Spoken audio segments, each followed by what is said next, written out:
තෙරුවන් සරණයි ලෞතර තථාගත සම්මා සම්බුදුරජාණන් වහන්සේ දේශනා කොට වදාළ භාවනාවන් වඩන පින්වත් පිරිස යොමු විය යුතු භාවනා කර්මස්ථානයක් භාවනා ක්‍රමවේදයක් තමයි විදර්ශනා භාවනාව කියලා කියන්නේ.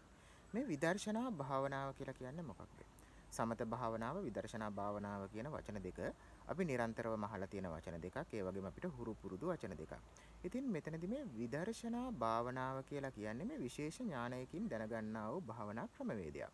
මෙතනදී මේ විදර්ශනා ඥානය එහෙම නැත්නම් මේ විදර්ශනාව කියලා කියන්නේ මොකක්ද?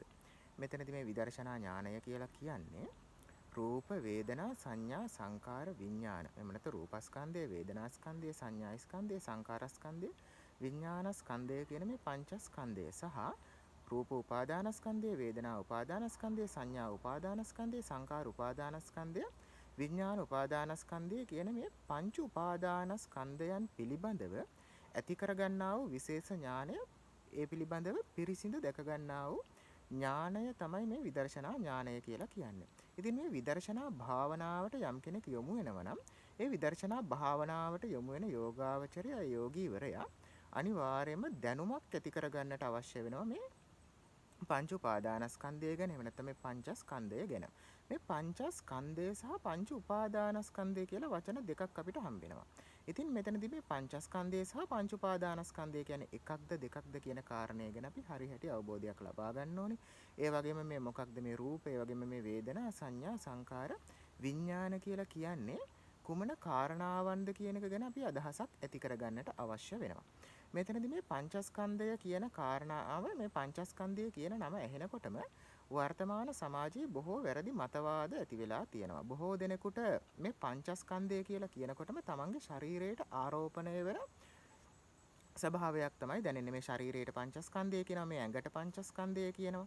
ඒ වගේ මේ ඊටමත් වැරදි අදහසක් තමයි බොහෝ දෙනෙක්ගේ තියෙන්නේ. නමුත් මේ පංචස්කන්ධය එහෙම නැත්නම් මේ පංච උපාදානස්කන්ධය කියලා කියන්නේ අපිට මේ භෞතික වල්ලන්න පුළුවන් මේ ශරීරය ගැනවත් එහෙම නැත්නම් මේ කාබනික සිරුර ගැනවත් නෙවෙයි මේ කතා කරන්නේ. මේ පංච උපාදානස්කන්ධය කියලා කියන්නේ මේ එක ෂණයක් තුළ ඇතිවන්නා වූ ක්‍රියාවලියක්. එහෙම නැත්නම් වැඩපිළිවෙලක්. මෙතනදී අපි තේරුම් ගන්න ඕන ලෞතර තථාගත සම්මා සම්බුදුරජාණන් වහන්සේගේ දේශනාවට අනුව මෙතනදී මේ ලෝකය අපිට ගෝචර වෙන්නේ කොහොමද? ලෞතර තථාගත සම්මා සම්බුදුරජාණන් වහන්සේ ලෝකය ලෙස දේශනා කරන්නේ කුමක්ද? බුදුරජාණන් වහන්සේ ලෝක සූත්‍රයේදී දේශනා කරනවා ඇසත් වර්ණ රූපයත්, ඒ වගේම කනත් ශබ්දයත්, නාසයත් ගන්ධයත්, දිවත් රසයත්, කයත් පහසත්. ඒ කියන්නේ කාය සහ පොට්ටබ්බ කියන කාරණාව කයත් පහසත්, ඒ වගේම මනසත් ධම්මත්. මෙතන මේ ධම්ම කියලා කියන්නේ මනසට අරමුණු වන්නා වූ කාරණාවන් කියන එකයි. එතකොට මේ ලෝකය කියලා බුදුරජාණන් වහන්සේ දේශනා කරන්නේ අපේ මේ ඉන්ද්‍රියන් 6 සහ ඒ කියන්නේ මේ සලායතන සහ ඒ සලායතන වලට ගෝචර වන්නා වූ කාරණාවන් 6. ඒ තමයි බුදුරජාණන් වහන්සේ ලෝකයේ ලෙස දේශනා කරන කාරණාව. ඉතින් මෙතනදී මේ ලෝකය නිර්මාණය වෙන අවස්ථාව, මේ ලෝකයක් ගෝචර වෙන අවස්ථාව කුමන ආකාරයටද කියලා අපි ටිකක් හිතලා බලන්නට ඕන. මෙතනදී අපි උදාහරණයක් හැටියට අපි එක ඉන්ද්‍රියක් අරගෙන බලමු. මෙතනදී දැන් අපි පහසුවස් තකා කන කියන ඉන්ද්‍රිය අරන් බලමු. මෙතනදී දැන් අපිට කන පෙන්වන්න කියලා යම් කෙනෙක් කිව්වොත් එහෙම අපිට පෙන්වන්න පුළුවන් මේ තියෙන කන කියලා. නමුත් ඔබ ඇත්තටම හිතලා බලන්න ඔබ ඒ පෙන්වුවේ කනද? එහෙම නැත්නම් ඔබේ මේ ශරීරයේ තියෙන තවත් එක් මාංශමය කොටසක්ද? ඔබ ඒ පෙන්වන්නේ මේ ශරීරයේ පවතිනා වූ මාංශමය කොටස. මෙතනදී මේ කන කියලා සඳහන් කරන්නේ මේ සමස්ත වැඩපිළිවෙලක් ගැන. මෙතනදී ඔබ නිකන් හිතන්න ඔබට යම් අවස්ථාවක ශබ්ද කලාප ඇහෙනවා. මේ ශබ්ද ඇහෙන්නේ කොහොමද? මේ ශබ්ද කියලා කියන්නේ බාහිර තියෙන ශබ්ද රූපයන්. ඒ කියන්නේ පඨවි, ආපෝ, තේජෝ, වායෝ කියන මේ සතර මහා භූතයන්ගෙන් හටගන්නා වූ ගෝචරයනේ හටගන්නා වූ ඒ සතර මහා භූතයන්ගේ යම්කිසි විපර්යාසයන් නිසා අපිට ගෝචර වෙන ස්වභාවයන් තියෙනවා. එතකොට වර්ණ ඇසට ගෝචර වෙන්නේ වර්ණ සටහනක්. සතර මහා භූතයන් නිසා සතර මහා භූතයන්ගේ විපර්යාසයකින් ගෝචර වෙන රූප කලාපයක් තමයි මේ වර්ණ කලාපයක් තමයි එතන ඇසට ගෝචර වෙන්නේ. කනට ගෝචර වෙන්නේ ශබ්ද කලාපයක්. නාසයට ගෝචර වෙන්නේ ඒ සතර මහා භූතයන්ගේ යම්කිසි විපර්යාසයක් නිසා පිළිබිඹු වෙන මේ ගන්ධ කලාපයක්. ඒ වගේම දිවට රස කලාපයක්. ඒ වගේම අපේ කයට ගෝචර වෙන්නේ ඒ වගේම ස්පර්ශයක් පහසක්. ඒ වගේම මනසට අරමුණු වෙන්නේ ඒ මුලින් අපි මීට පෙර අත්විඳලා තියෙන හෝ අත්විඳින්න බලාපොරොත්තු වෙන හෝ යම්කිසි අරමුණක් තමයි ගෝචර වෙන්නේ. ඉතින් මනස කියන කාරණාව ගැන වෙනම අපි සාකච්ඡා කරන්න ඕන. මන ආයතනය කියන කාරණාව ගැන. ඊළඟට මෙතනදී අපි සරලව මේක තේරුම් ගන්න අපි උත්සාහ කරමු මේ කන කියන අපේ ආයතනය අරගෙන. අපිට කනට ශබ්ද ඇහෙනවා. මේ කනට ඇහෙන ශබ්ද සතර මහා භූතයන් නිසා ඒ සතර මහා ධාතු වල යම්කිසි ක්‍රියාවලියක් නිසා තමයි හටගන්නේ. දැන් පඨවි ආපෝ තේජෝ වායෝ. පඨවි කියලා කියන්නේ සඳහන් කරන කක්කල කරිගතෝ කියලා සඳහන් කරලා තියෙනවා. ඒ කියන්නේ මේ බන්ධනයන්හි පවතින දැඩි බව. ඒ කියන්නේ භෞතිකයේ පවතින බන්ධනයන්හි පවතින දැඩි බව තමයි මේ පඨවි කියලා සඳහන් කරලා තියෙන්නේ. එතකොට මේ වගේ මේ බාහිර පවතිනා වූ මේ ස්වභාවයන්හි පඨවි ආපෝ තේජෝ වායෝ කියන ස්වභාවයන්හි විපර්යාස නිසා උපදින ශබ්ද කලාප අපේ සෝත ප්‍රසාදයේ ගැටෙනවා. මේ සෝත ප්‍රසාදයේ ගැටෙනවා කියලා කියන්නේ මොකක්ද? මේ සෝත ප්‍රසාදය කියන්නේ මොකද? මේ සෝත ප්‍රසාදය ගැන සඳහන් කරනකොට සඳහන් කරනවා මේ කනේ පවතිනා වූ රෝමයන් ගැන. එතකොට මෙතන වරදවා වටහා ගන්න හොඳ නැහැ. අපේ මේ කනේ අපිට පේන්න තියෙන රෝම කලාප ගැන, රෝම කූප ගැන නෙවෙයි මේ සඳහන් කරලා තියෙන. අපේ කනේ අභ්‍යන්තරයේ තියෙන ගොළු බෙල්ලෙක්ගේ හැඩයගත් ඉන්ද්‍රියක්. ඒ ඉන්ද්‍රිය තුල පවතිනවා තරලයක්. ඒ තරලය තුල පවතිනවා කේශ සෛල විශේෂයක්. එහෙම නැත්නම් හෙයා සෙල්. ඒ කියන්නේ කේශ සෛල විශේෂයක් පවතින. ඒක අපේ ඇහැට දකින්නට අමාරු තරම් ඊටමත් සියුම් සෛල විශේෂයක්. ඉතින් බාහිරින් පැමිණෙන මේ ශබ්ද කලාප මේ තරලය මේ ශබ්ද කලාප නිසා මේ තරලය කම්පණය වීම නිසා අර කේශ සෛලවල හටගන්නවා යම්කිසි සංවේදනයක්. අන්න ඒ සංවේදනය තමයි වේදනා ලෙස හඳුන්වලා තියෙන්නේ. එතකොට අර රූප ඒ වගේම අර කලාපයන්හි හටගන්න අර කේශ සෛලයන්හි හටගන්නා සංවේදනය තමයි වේදනා කියලා සඳහන් කරලා තියෙන්නේ. ඒත් එක්කම මොළය අතර ඇති වෙනවා යම්කිසි විභවයක්. අන්නේ විභවය තමයි සංඥාව ලෙස හඳුන්වලා තියෙන්නේ. ඊළඟට ඒත් එක්කම හැදෙනවා සකස් වීමක් හැදෙනවා මොළයේ.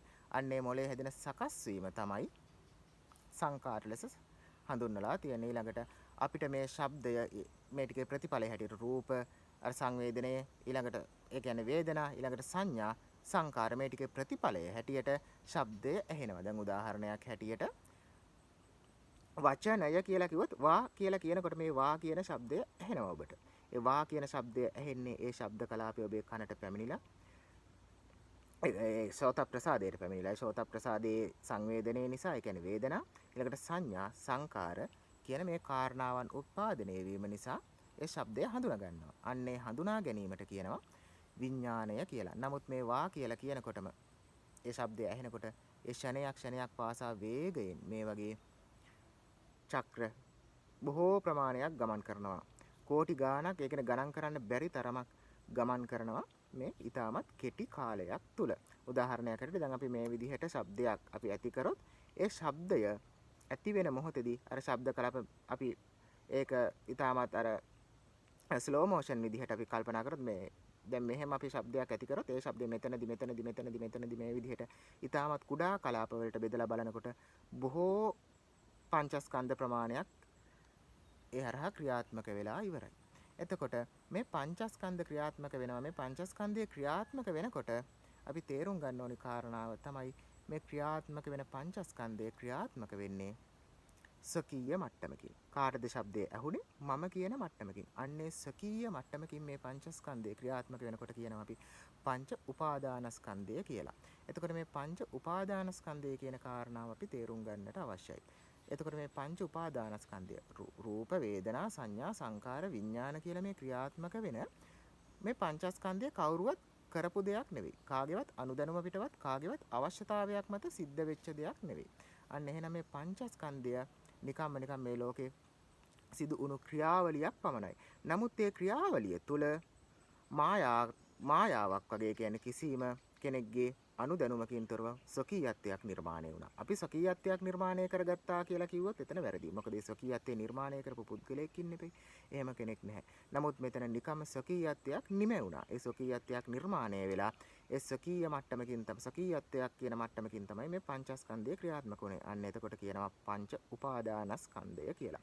අන්නේ පංච උපාදානස්කන්ධය කොච්චර වෙලාවක් මේකේ ක්‍රියාත්මක වෙනවද? අපිට මේ ලෝකේ ඇහැට රූප පේනකොට කනට ශබ්ද ඇහෙනකොට නාසයට ගඳ සුවඳ දැනෙනකොට දිවට රස දැනෙනකොට මේ වගේ ආයතන හයට දේවල් ගෝචර වෙනකොට ක්ෂණයක් පාසා අපිට මේ පංච උපාදානස්කන්ධ ක්‍රියාවලිය විතරයි සිද්ධ වෙන්නේ. මේ පංච උපාදානස්කන්ධ ක්‍රියාවලිය සිද්ධ වෙනකොට ඔබ උපකල්පනයක් කරන්න මේ එකක් නතර කරලා බලන්න පුළුවන්ද කියලා. ඒක කරන්න බෑ. නමුත් උපකල්පනයක් කරලා බලන්න මේ මොහොතේ නතර කරොත් රූප වේදනා සංඥා සංකාර විඥාන චක්‍රයක් දැන් ක්‍රියාත්මක වෙනවා. මේ වෙලාවේදී ඔබ බලන්න මීට මොහොතකට කලින් මීට කලින් තිබුණු පංච උපාදානස්කන්ධ චක්‍රය පංච උපාදානස්කන්ධේ ක්‍රියාත්මක වෙනවද කියලා. ඒ පංච උපාදානස්කන්ධය දැන් ක්‍රියාත්මක වෙන්නේ නැහැ. ඒකට ඉදිරියේදී ඇති වෙන්න තියෙන පංච උපාදානස්කන්ධය අත්විඳින්න පුළුවන්ද? බෑ. ඒක අත්විඳින්නත් බෑ. එහෙනම් පවතින්නේ මේ මොහොතේ පවතින පංච උපාදානස්කන්ධ ෂණය පමණයි.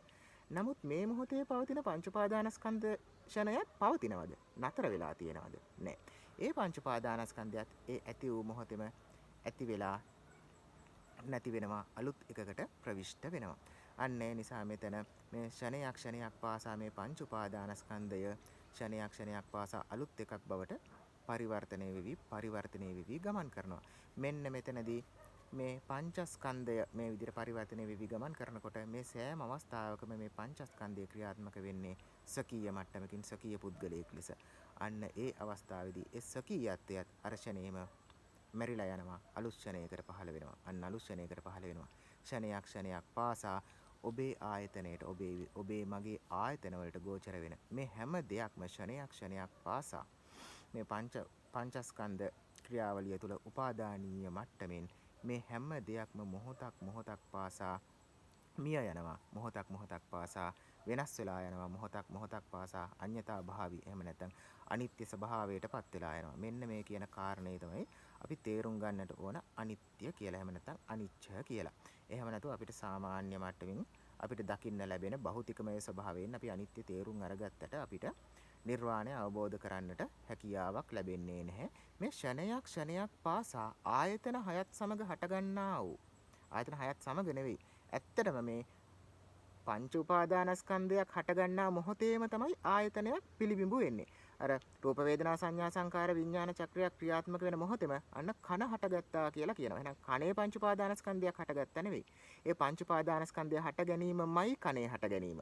ඇසත් එක්කත් එහෙමයි. දැන් මේ විදිහට දැන් මේ මත ගෙනිච්චොත් එහෙම නැත්නම් මෙහෙම තියාගෙන හිටියත් මේ හැම තැනකදීම මෙතනදී මේ හැම තැනකදීම රූප කලාපයක් ඇහැට එනවා. එතකොට ඇහි ඒ සෝත චක්කු ප්‍රසාදේ කියලා තියෙනවා. ඒ උපයක් අන්නේ උපයේදී අන්නේ එතන ඇති වෙනවා සංවේදනයක්. අන්නේ සංවේදනේ රූප වේදනා සංඥා සංකාර විඥාන මේක පෙරපසුන විතා වේගෙන් සිද්ධ වෙනවා. අන්න මේ වේගෙන් සිද්ධ වෙනවා. එතකොට රූප එතකොට වේදනා සංඥා සංකාර ආදී ලෙස සඳහන් කරන්නේ නාම ධර්ම.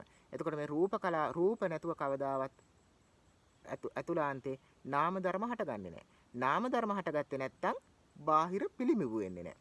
අන්න ඒ නිසා ඇසට රූපයක් පේනකොට ක්ෂණයක් පාසාර පංච උපාදානස්කන්ධ චක්‍ර තමයි ක්‍රියාත්මක වෙන්නේ. එතකොට දිවට රසයක් දැනෙනකොටත් එහෙමයි. උදාහරණයකට ලුණු කැටයක් අරගෙන දිවේ තියාගෙන හිටියොත් මොහොතක් පාසා ඇති වෙන්නේ අර පංච උපාදානස්කන්ධ චක්‍ර. හැබැයි මේ මොහොත බලනකොටම අතීතයට ගිහිල්ලා ඉවරයි. මේ මොහොත අතීතයට යනවා. මේ මොහොත අතීතයට යනවා. අතීතය කවදාවත් ආයේ එන්නේ නැහැ. අනාගත එක තාම පතනය වෙලා නැහැ. අනාගත එක තාම නිර්මාණය වෙලා නැහැ. වර්තමානයේ පමණක් පවතිනවා. නමුත් වර්තමානයත් නැවතින්නේ නැහැ. නැවතිලා පවතින්නේ නැහැ. වර්තමානයත් ක්ෂණයේම ඇති වූ මොහොතේම අභාවයට යනවා. අන්න ඒ නිසයි බුදුරජාණන් වහන්සේ දේශනා කරේ ෂණයක අනිත්‍ය දකින්න කියලා. මේ ෂණයක් අනිත්‍ය දකින්න ඕන. මේ අනිත්‍ය දකින්න කෙනා තමයි නිර්වාණය කරා ගමන් කරන්නේ. ඉතින් මෙතනදී මේ සත්පුද්ගල භාවයේ නිර්මාණය වෙලා මේ සත්‍යයාගේ පුද්ගලයාගේ ආයු කාලය කොච්චරද එතකොට? එහෙනම් මේ අපේ මේ ශරීරය කියලා කියන මේ උපස්තරයේ ඇසුරු කරගෙන මේ කාබනික මේ බඹයක් විතර දිග මේ බඹයක් විතර පළල මේ ශරීරය ඇසුරු කරගෙන මේ එහෙම නැත්නම් මේ ඇඟ ඇසුරු කරගෙන මේ ඇඟ ඇසුරු කරගෙන හැදෙනවා අර කන කියලා පංච උපාදානස්කන්ධ වැඩපිළිවෙල. ඇස කියලා පංච උපාදානස්කන්ධ වැඩපිළිවෙල. නාසය කියලා පංච උපාදානස්කන්ධ වැඩපිළිවෙල. ඉතින් මේ උපස්තරය මේ ඇඟ කියලා කියන උපස්තරය ඇසුරු කරගෙන මේ ඇස කන නාසය දිව කය මනස කියලා මේ හට ගන්නා පංච උපාදානස්කන්ධ වැඩපිළිවෙලට තමයි සත්‍යයා මේ සත්පුද්ගල භාවය කියලා කියන්නේ. මේ සත්පුද්ගල ස්වභාවයකින් ක්‍රියාත්මක වෙන එක. මෙතනදී අපි තේරුම් ගන්න ඕන මේ කියන කාරණාව අපි නොදන්නාකම තමයි අවිද්‍යාව කියලා කියන්නේ. මෙතනදී අපිට දැනෙන්නේ පුද්ගලයාට දැනෙන්නේ අතීතයේ ජීවත් වුණා අනාගතයේ ජීවත් වෙනවා වර්තමානයක් පවතිනවා වර්තමානයේ ජීවත් වෙනවා වගේ අතීත වර්තමාන අනාගත කියන සත්පුද්ගල ස්වභාවයක් දැනෙනවා පිළිබිඹු වෙනවා. මෙන්න මේ පිළිබිඹුව තමයි අවිද්‍යා සහගතව ප්‍රකට වෙන්නේ අවිද්‍යා සහගත බව. මෙතනදී පෘථග්ජනයාට අවිද්‍යාව තියෙනවාද කියලා අපි ටිකක් කල්පනා කරලා බලන්න ඕන. ඇත්තටම පෘථග්ජනයාට අවිද්‍යාව තියෙනවද නැත්නම් මේ අවිද්‍යා සහගත බව නිසා පෘථග්ජන මට්ටමක් නිර්මාණය වෙනවද? පෘථග්ජනයා කියලා පුද්ගලයෙකුට අමුතුවෙන් අවිද්‍යාවක් ඇති වෙනව නෙවෙයි. මේ අවිද්‍යා සහගත බව නිසාම පෘථග්ජන භාවයක් පිළිබිඹු වෙනවා. එතකොට මේ සියල්ල පිළිබිඹු සත්පුද්ගල භාවය කියලා කියන්නේ ඇත්තටම පවතින දෙයක් නෙවෙයි පිළිබිඹුවක්. ඉතින් මේ සත්පුද්ගල භාවය, පෘථග්ජන භාවය, එම නැත්නම් මේ ස්වකීය භාවය, මේ සක්කාය දිට්ඨිය, මේ සක්කාය කියලා කියන්නේත් මේ පංච උපාදානස්කන්ධයට සූත්‍ර දේශනාවන් වල තියෙනවා බුදුරජාණන් වහන්සේ දේශනා කරපු මහන්නේ සක්කාය යන කුමක්ද? රූප උපාදානස්කන්ධය, වේදනා උපාදානස්කන්ධය, සංඥා උපාදානස්කන්ධය, සංකාර උපාදානස්කන්ධය, විඥාන උපාදානස්කන්ධය.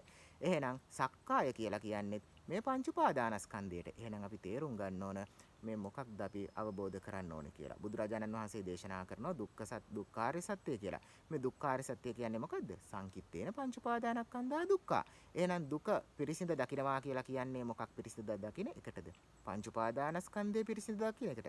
එහෙනම් මේ බුදුදහම හදාරන කෙනෙක් බුදුදහමේ අයන්න ලෙස හෝඩිය ලෙස දකින්න ඕන මේ පංච උපාදානස්කන්ධය කියන එක. මේ ලෝකේ කොතැනදී කොහොම මේ සූත්‍රයක දේශනාවක ඥානයක් ගැන කතා කරත් දේවල් කතා කරත් අපිට කතා කරන්න තියෙන්නේ පංච උපාදානස්කන්ධය කියන මේ સંદર્ભයේ ඇතුලේ විතරයි අපිට ධර්මයේ කතා කරන්න තියෙන්නේ. අපි මොන දේ කතා කරත් පංච උපාදානස්කන්ධයෙන් පිට අපිට කතා කරන්න ධර්මයක් නැහැ. ඒ නිසා ලෞතර තථාගත සම්මා සම්බුදුරජාණන් වහන්සේගේ ධර්මය පිළිපදින ඔබ අනිවාර්යයෙන්ම මේ පංච උපාදානස්කන්ධය කියන කාරණාව පිළිබඳව දැනුම ඇති කරගන්නට ඕන පළමුව. ඒ සඳහා ඔබට සූත්‍ර දේශනාවන් අහන්න පුළුවන්. ඒ වගේම සූත්‍ර දේශනාවන් බලන්න පුළුවන්, කියවලා බලන්න පුළුවන්, අධ්‍යයනය කරන්න පුළුවන්. ඒ වගේම තමයි මේ පිළිබඳව විදර්ශනාදී භාවනාවන් සිද්ධ කරමින් ප්‍රායෝගිකව මේ මාර්ගය වඩන්නට අවශ්‍ය වෙනවා. ඉතින් මේ වෙලාවේදී අපි ඉදිරියටත් මේ පංච උපාදානස්කන්ධය ගැන නැවතත් වැඩි දුරටත් කතා කරනවා. මෙතනදී මේ ඊටමත් ප්‍රාථමික මට්ටමේ හැඳින්වීමක් පමණයි සිද්ධ කරේ. අපි බලාපොරොත්තු වෙනවා ඉදිරියට මේ පංච උපාදානස්කන්ධය ගැන ගැඹුරින් සාකච්ඡා කරන්න. සියලු දෙනාටම තෙරුවන් සරණයි.